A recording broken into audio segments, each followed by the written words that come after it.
Hello guys. So ngayon ay break time namin. At titingnan ko sila kung ano mga ulam nila ngayon, ha? So ito pong ulam, first row, ang ulam niya ay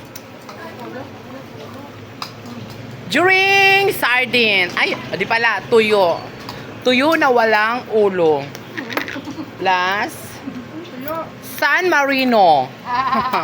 Siyang may-ari ng Marino. Tsaka gulay. Yun pong ulam. Agay!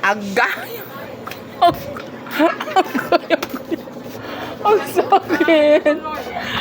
So, pangalawang ulam ay during ukoy at itlog. During, Diyos ko, ulam tagal ng mga mahihirap eh. Suka at saka sili. Ito na naman, Diyos ko. Tuyo na naman. Tuyo. Pag mga ulam talaga mahirap, alam talaga natin. Kundi tuyo, suka. Ay, ginoo ko. Dito na naman tayo sa pangalawa. At pangatlo, ano mga ulam nila? Ito pero yayaman ni pangmayaman to ha. Ang ulam nito ay yayaman nito dito guys. Kasi bagong ayuda, kasi single mom kasi siya guys. Kaya ayan, bagong ayuda. Bangus. Tsaka, ayan, mangyayamanin mga ulam nila dito. Doon sa kabila ay puro tuyo. Dito naman tayo sa kabila kung anong mga ulam. So, ulam nito, anong ulam? Oh my God, sinigang na manok. So, medyo angat-angat ang konti. Ito, wala na, ubos na.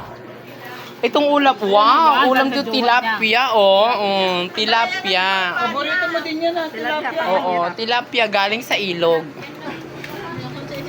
Ito, ito ulam, gulay. Pakbit, Dito guys, ang mga ulam medyo okay. Pero sa kabila talaga mga ulam puro tuyo. Isa na ako doon.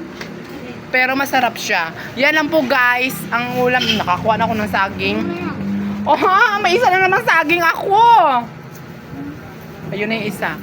So, ayan guys, nakuha pa ng saging. Ay, mayroon pa palang isa.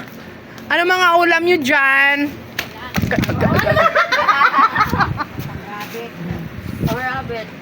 Uy, ginoo ko ang ulam. Sitaw, isang piraso, hati-hatian na lang. Diyos ko, ang hirap talaga ng buhay ngayon.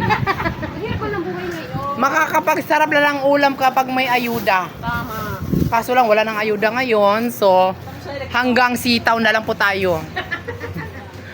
So, yan lang po ang masasabi ko guys. Ito po yung ulam namin sa araw na ito. Pakita mo yung hawak mo. Yan, saging. Ito lang po kakainin ko ngayon. Kasi wala din ako money. So, yan lang po guys. That's all for today. Mag-bye muna kayo. Bye! Okay, bye.